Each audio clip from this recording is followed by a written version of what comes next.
Welcome to yo-yo TV. చేనేత రంగానికి పుట్టిల్లైన సిరిసిల్ల. ప్రస్తుతం మనం సిరిసిల్ల పట్టణంలో ఉన్నాం. గతంలో చూసుకున్నట్టయితే ఈ లాస్ట్ వీక్లో చూసుకున్నట్టయితే బండి సంజయ్ గారు ముఖ్యమంత్రి రేవంత్ రెడ్డి గారికి ఒక బహిరంగ లేఖ రాయడం జరిగింది. వస్త్ర పరిశ్రమ పూర్తిగా సంక్షోభంలో ఉంది, కార్మికులంతా నిరాశ్రయులై ఉన్నారు. ఈ వస్త్ర పరిశ్రమ మునిగిపోవడానికి గత బీఆర్ఎస్ ప్రభుత్వం, ప్రస్తుత కాంగ్రెస్ ప్రభుత్వం చేస్తున్న విధి విధానాలే అని బహిరంగ లేఖ రాయడం జరిగింది. ప్రస్తుతానికి వస్త్ర పరిశ్రమ ఎలా కొనసాగుతుంది, ఏ విధంగా ఉంది అని ఈ వస్త్ర పరిశ్రమపై పూర్తి అవగాహన ఉన్న కాంగ్రెస్ సీనియర్ నాయకులు సంగీతం శ్రీనివాస్ గారు మనతో పాటు ఉన్నారు. వారితో మాట్లాడదాం, పూర్తి విశ్లేషణ తీసుకుందాం. సార్ చెప్పండి, మొత్తానికి ఈ వస్త్ర పరిశ్రమ పైన సిరిసిల్ల పట్టణంలో వివిధ జిల్లాల నుండి కూడా వచ్చి ఇక్కడ పని కొనసాగిస్తున్నారు. దీనిపైన దాదాపుగా ప్రత్యక్షంగా పరోక్షంగా 20,000 మంది ఆధారపడి ఉన్నారు. ప్రస్తుతం పరిశ్రమ పరిస్థితి ఎలా ఉంది? వస్త్ర పరిశ్రమ పరిస్థితి ప్రస్తుతానికి కానీ అంతకుముందు ఉన్నటువంటి ప్రభుత్వాలు అంటే మొదటగా చెప్పాల్సింది ఏంటంటే 2004 కాంగ్రెస్ పార్టీ ప్రభుత్వం ఏర్పడకముందు సిరిసిల్లాలో ఆనాటి తెలుగుదేశం పార్టీ ప్రభుత్వం ఉన్నప్పుడు ఘోరమైనటువంటి ఆత్మహత్యలు సిరిసిల్లలో జరిగినటువంటి సంఘటన ప్రజలందరికీ కూడా తెలుసు. దాంట్లో భాగంగా ఒకే కుటుంబం నుంచి 6 వ్యక్తులు ఆ రోజు పడాల బొమ్మన్ అనేటువంటి వారు జౌలి శాఖ మాత్యులు తెలుగుదేశం ప్రభుత్వంలో, ఆ విధంగా సిరిశాల కాదు ఇది ఉరిశాల అనేటువంటి పరిస్థితిలో ఆ రోజు ఆ ప్రభుత్వంలో ఉండే. ఆ తదుపరి పాదయాత్రలో రాజశేఖర రెడ్డి గారు ఈ యొక్క సిరిసిల్ల పరిస్థితులు తెలుసుకున్న తర్వాత 2004లో కాంగ్రెస్ పార్టీ ప్రభుత్వం ఏర్పడ్డ తర్వాత సిరిసిల్లాకు ప్రత్యేకంగా వచ్చి ఇక్కడ సిరిసిల్లాకు ఒక ప్రత్యేకమైనటువంటి ప్యాకేజ్ ఇవ్వడం జరిగింది.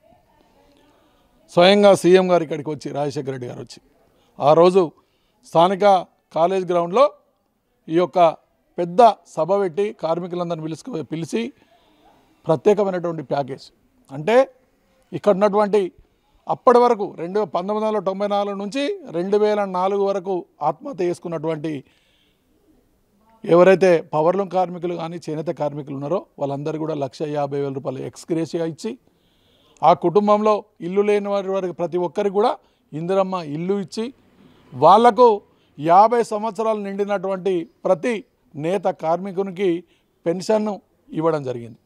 అలాగే అప్పుడున్నటువంటి పరిస్థితిలో ఏవైతే మహిళా సంఘాల గ్రూపులు అంటే ఇక్కడ ఉన్నటువంటి పవర్లూమ్ కార్మికులు ఎవరైతే బాగా ఉన్నారో దాంట్లో ఉన్నటువంటి వాళ్ళ మహిళలకు అందరికీ కూడా 5 లక్షల రూపాయలు, ఒక్కొక్క గ్రూపుకు 5 లక్షల రూపాయలు వడ్డీ లేని రుణాలు ఇవ్వడం జరిగింది. ఇది ఒక ప్రత్యేకమైనటువంటి ప్యాకేజ్. ప్రత్యేకంగా పవర్లూమ్ కార్మికులకు ఇక్కడ ఉన్నటువంటి కార్మికులు ఇవ్వడం జరిగింది. దాంట్లో భాగంగా ఇంకొకటి పేద కార్మికులకు తెల్ల రేషన్ కార్డు మీద అంత్యోదయ కార్డులు ఇవ్వడం జరిగింది. 35 కిలోల ఉచిత బియ్యం ఆ కుటుంబానికి ఇవ్వడం, అట్లా 13,000 పైచిలకు కార్డులు ఇక్కడ ఇవ్వడం జరిగింది. ఇది కాంగ్రెస్ పార్టీ ఆనాడు చేసినటువంటి కార్మికుల కోసం, వస్త్ర పరిశ్రమ కోసం తీసుకున్నటువంటి నిర్ణయాలు. అప్పటి నుండి ఈ సిరిసిల్లాలో ఎటువంటి పరిస్థితులు కూడా ఇక్కడ ఆత్మహత్యలను లేవు. అలాగే రాజీవ్ విద్యా మిషన్ అనేటువంటి తీసుకొచ్చి ఆనాడు కాంగ్రెస్ ప్రభుత్వం పాలిస్టర్ వస్త్రాన్ని తయారు చేసేటువంటి ఆర్డర్ కూడా సిరిసిల్లకి ఇవ్వడం జరిగింది. ఈ విధంగా వస్త్ర పరిశ్రమను అప్గ్రేడింగ్ అంటే అప్పుడున్నటువంటి పవర్లూమ్స్ వీటిని అప్గ్రేడింగ్ చేయడానికి ఆ రోజు ఉన్నటువంటి ఇక్కడ ఉన్నటువంటి ఎంపీ పొన్నం ప్రభాకర్ యొక్క చొరవతోని ఆనాడు ఉన్నటువంటి కేంద్ర జౌలి శాఖ మాత్యులు కావూరి సాంబశివ గారు ఇక్కడికి వచ్చి అప్గ్రేడేషన్ ఆధునీకరణ కోసం వారు డబ్బులు వెచ్చించి ఇక్కడ ఆధునీకరణ కోసం ఇవ్వడం జరిగింది. ఆ విధంగా గవర్నమెంట్ వస్త్రాన్ని ఇక్కడ ఆర్డర్ ఇచ్చి తర్వాత కార్మికులను ఆదుకొని 2004లోనే తెలంగాణలో ఎక్కడా లేనటువంటి ఏదైతే టెక్స్టైల్ పార్కును ఇక్కడ ఏర్పాటు చేయడం జరిగింది. టెక్స్టైల్ పార్కులో దాదాపు 200 పైచిలకు యూనిట్లు వేస్తే దాంట్లో 130 యూనిట్లు రన్నింగ్ అయ్యి ఇక్కడ కార్మికులు దాదాపు ప్రత్యక్షంగా పరోక్షంగా ఒక్క టెక్స్టైల్ పార్క్లోనే దాదాపు 10,000 మంది కార్మికులు ఇక్కడ వారి యొక్క ఉద్యోగం కల్పించడం జరిగింది. ఈ విధంగా వస్త్ర పరిశ్రమను దినాభివృద్ధి చేసినట్టు తీసుకొచ్చి వాళ్ళకు అండగా ఉన్నటువంటి పవర్లూమ్ కార్మికులకు కానీ చేనేత కార్మికులకు కానీ అండగా ఉన్నటువంటిది ఒక కాంగ్రెస్ ప్రభుత్వం మాత్రమే. ఆ తర్వాత ఎప్పుడైతే 2014లో బీఆర్ఎస్ ప్రభుత్వం వచ్చింది, కేంద్రంలో బీజేపీ ప్రభుత్వం వచ్చిన తర్వాత ఇక్కడ ఈ విధానం 2017 నుంచి ఇప్పటి వరకు బతుకమ్మ చీరలు ఇవ్వడం జరిగింది. అంతకుముందు ఎవరికి వారు గోస్కి బట్టనో పాలిస్టర్ బట్టనో ఇతరత్ర ఏదైనా బట్ట వాళ్ళకి యారన్ ఎక్కడి నుంచి తీసుకొని వచ్చి తక్కువ ధర అప్పుడు పోటీ ఉండే యారన్ ఏదైతే ఉన్నదో అప్పుడున్నటువంటి యారన్ ఆ యారన్ సేట్లే ఇక్కడికి వచ్చి మేమంటే మేము ఇస్తామన్నటువంటి పోటీవాడి యారన్ ఇచ్చి దానికి సైడ్ ఇచ్చి పోదురు, అట్లా మాల్ తీసుకొని వీళ్ళు అమ్ముకుందరు. కానీ బతుకమ్మ చీరలు ఎప్పుడైతే ఇక్కడ సిరిసిల్లలో స్టార్ట్ అయినాయో 2017 నుంచి గవర్నమెంట్ ఆ రోజు 222 ప్రతి ఏడాది 222 కోట్ల రూపాయలు ఒక ఏడాది, ఆ తర్వాత 300 పైచిలకు కోట్ల రూపాయలను ఇక్కడ ప్రతి సంవత్సరం కేటాయిస్తూ వచ్చింది.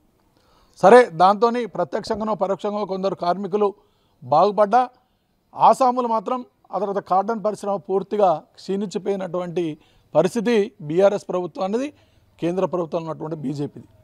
ఎందుకయ్యా అంటే బతుకమ్మ చీరలు తెచ్చిన తర్వాత ఈ యారన్ ఏదైతే ఉన్నదో ఈ యారన్ సిండికేట్ అయ్యి వాళ్ళు రెండో మూడో వాళ్ళు మాత్రమే వాళ్ళ దగ్గర యారన్ తీసుకోవాలి, ఇంకోటి తీసుకునేటువంటి పరిస్థితి లేదు.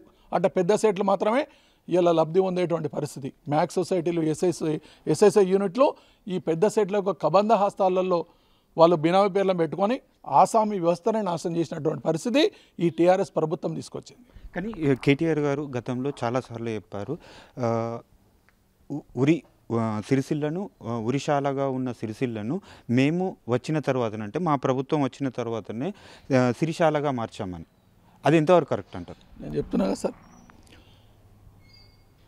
2015 నుంచి ఏదైతే ఈ యొక్క బతుకమ్మ చీరల ఆర్డర్ తీసుకొచ్చినాం, మేము వీళ్ళందరికీ మేము పని కల్పిస్తున్నామని చెప్తున్నటువంటి బీఆర్ఎస్ ప్రభుత్వం కానీ కేటీఆర్ గారు కానీ వాళ్ళు మంచి ఉద్దేశంతో చేసి ఉండొచ్చు.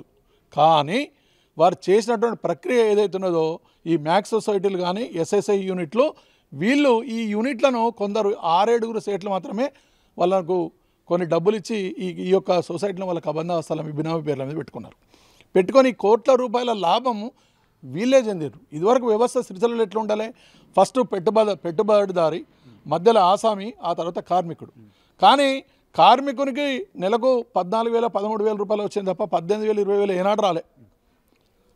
ఆ తర్వాత పెద్ద సెట్ మాత్రం బతికిండు. మీ మధ్యలో ఉన్నటువంటి ఆసాముల వ్యవస్థ ఏదైతే పూర్తిగా నిర్వీర్యం అయిపోయింది. ఇంకో పని చేసుకునేట్లు లేదు. వీళ్ళు ఇచ్చేది బతుకమ్మ చీరల ఆర్డర్ ఎంత 4 నెలలు, తర్వాత రంజాన్కు సంబంధించినటువంటి ఆర్డరు అదొక నెల, క్రిస్మస్కి సంబంధించినటువంటి అదే ఆర్డరు 1 నెల.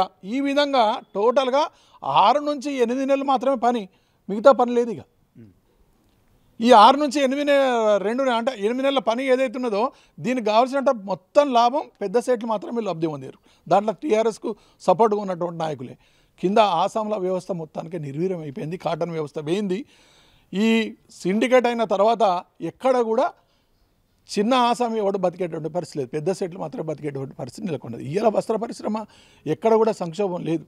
ఇవాళ వర్కర్ టు ఓనర్ అనేటువంటి కార్యక్రమం తీసుకొచ్చారు. అక్కడ అపరేల్ పార్కులో 48 షెడ్లు మొత్తం నిర్మాణమై ఉన్నది. ఇంతవరకు వర్కర్ టు ఓనర్ కార్యక్రమం తీసుకోలేదు. కానీ కాంగ్రెస్ ప్రభుత్వం మాట ఇచ్చింది, తప్పనిసరిగా ఈ వర్కర్ టు ఓనర్ కార్యక్రమాన్ని తీసుకుంటుంది. అలాగే ఎవరైతే ఈ మొత్తం వాస్తవంగా ఉన్నటువంటి కార్మికులు ఎవరైతే ఉన్నారో వాళ్ళకు న్యాయం జరిగేటట్టు తప్పనిసరిగా కాంగ్రెస్ పార్టీ తీసుకొని ప్రభుత్వంకి సంబంధించినట్టు ఇప్పటికే రేవంత్ రెడ్డి గారి దగ్గర అంతా మొత్తం ఆ రోజు పాదయాత్రలో మార్చి 4 నాడు సిరిసిల్లలో చేసినటువంటి రేవంత్ రెడ్డి గారి పాదయాత్రలో సిరిసిల్లలో ఈ వస్త్రం యొక్క పరిస్థితి ఏంది, ఆసాంల పరిస్థితి ఏంది, కార్మికుల పరిస్థితి ఏంది, యారణ పరిస్థితి ఏంది అనేది పూర్తి అవగాహన ఉన్నది. దాని మీద ఖచ్చితమైనటువంటి ఒక నిర్ణయం తీసుకొని ఇంకొక 2-3 నెలలను వచ్చే బడ్జెట్ లోపలనే సిరిసిల్ల వస్త్ర పరిశ్రమనే కాదు, కార్మిక వ్యవస్థ కాదు, ఆసాంల వ్యవస్థ, అన్ని వ్యవస్థలు బాగుపడేటువంటి ఒక నిర్ణయాలు కాంగ్రెస్ పార్టీ తీసుకుంటుంది. బతుకమ్మ చీరలకు బాపతి దాదాపు 220 కోట్ల రూపాయలు ప్రభుత్వం బకాయిలు ఉన్నాయి అంటారు. అంటే ఇప్పుడు ఈ కాంగ్రెస్ గవర్నమెంట్ వచ్చి అంత నెల రోజులే గడుస్తున్నా అని, ఇప్పుడు అంటే వీరికి ఎన్ని రోజుల్లో దాన్ని తీర్చబోతున్నారు? వాస్తవంగా ఈ 2023-24 సంబంధించినటువంటి బతుకమ్మ చీరల ఆర్డరు 330 కోట్ల చిలుకు ఆర్డరు ఆల్రెడీ 7 కోట్ల మీటర్లు ఏదో బట్ట తయారయ్యి ఆల్రెడీ ఇవ్వడం జరిగింది. జౌలి శాఖకు వీళ్ళు ఇవ్వడం జరిగింది. దాంట్లో 100 కోట్లేమో రిలీజ్ అయినట్టున్నది. ఇంకా 240 కోట్లేమో వీళ్ళకి ఇంకా రావాల్సి ఉన్నది. ఏదైతే బట్ట జౌళి శాఖకి ఇచ్చినటువంటి గవర్నమెంట్కి ఇచ్చినటువంటి బట్ట ఏదైతే ఉన్నదో అది తప్పనిసరిగా వాళ్ళు యూజ్ చేసుకుంటారు. ఈ డ్యూస్ ఏవైతే ఉన్నదో మేము ఆల్రెడీ మంత్రి గారి దృష్టికి ఉన్న సీఎం గారి దృష్టికి కాంగ్రెస్ పార్టీ తీసుకెళ్ళింది. తప్పనిసరిగా డ్యూస్ ఏవైతే ఉన్నాయో వీళ్ళకి ఆల్రెడీ తీసుకొని రిసిప్ట్లు ఇచ్చినాక డ్యూస్ ఇవ్వరా? ఖచ్చితంగా ఇచ్చేటి 240 కోట్లు బతుకమ్మ చీరలు ఆ డ్యూస్ ఉన్నాయి, వాళ్ళు ఆ ప్రాతిపదికన ఇచ్చేస్తారు. గవర్నమెంట్ ఇస్తాను ఒప్పుకున్నది, దాని గురించి మీరేం వరి కావాల్సిన అవసరం లేదు కూడా వస్త్ర పరిశ్రమ వాళ్ళందరూ కూడా చెప్పడం జరిగింది. అంటే మొత్తానికి కాంగ్రెస్ ప్రభుత్వం చేనేత రంగానికి అంటే ఎలా ఆదుకోబోతుంది? చేనేత రంగానికి ప్రభుత్వానికి సంబంధించినటువంటి ఏదైతే వస్త్రాలు ఉన్నాయో వీటిని ఇక్కడ ఎక్కువ దాదాపు తెలంగాణలో దాదాపు 50,000 పైచిలకు పవర్ లూమ్స్ ఉన్నటువంటి తెలంగాణలో 35,000 పైచిలకు ఒక సిరిసిల్లనే ఉన్నాయి పవర్ లూమ్స్. కాబట్టి ప్రభుత్వం గుర్తించి ఈ కార్మికులకు ఒక బతుకుదేరి ఇవ్వాలనేటువంటి ఒక సదుద్దేశంతో గవర్నమెంట్కి సంబంధించినటువంటి ఆర్వీఎం కానీ, ఇలా రాజీవ్ విద్యా మిషన్కి సంబంధించినటువంటిది కానీ, స్కూల్ యూనిఫామ్స్ కానీ, రైల్వేకి సంబంధించినవి కానీ, ఇతరత్ర గవర్నమెంట్కు సంబంధించినటువంటి ఎటువంటి ఆర్డర్ అయినా కూడా ఇవ్వడానికి ప్రభుత్వం పక్కా ప్రణాళికలు వేస్తుంది. 24/7 24 గంటలు 7 రోజులు సంవత్సరాంతం ఇక్కడ పని కల్పించే విధంగా వస్త్ర పరిశ్రమ మంచి ఇంకా అభివృద్ధి చెందే విధంగా ప్రణాళికలు తీసుకుంటా ఉన్నది. దానికి కావాల్సినటువంటి ఏర్పాట్లు విధింది ఈ బడ్జెట్లో మార్చి లోపలనే వస్తాయన్నటువంటి నమ్మకం మాకు ఉన్నది. ఓకే, ఇది మొత్తానికి చూసుకున్నట్టయితే గత బీఆర్ఎస్ ప్రభుత్వం కేవలం సంవత్సరం మొత్తంలో 7 నుంచి 8 నెలల పాటే పని ఉంటుంది, మిగతా 4 నెలలు కార్మికులు ఊరికే ఉండేవారు, వారికి ఎటువంటి జీవనోపాధి లేకపోవడం ఉందని అంటున్నారు. కానీ ఇప్పుడు వచ్చిన కాంగ్రెస్ గవర్నమెంట్ సంవత్సరాంతం పాటు పని కల్పించి వారికి పూర్తి భరోసానిస్తుందని సీనియర్ నాయకులు సంగీతం శ్రీనివాస్ గారు చెప్తున్నారు.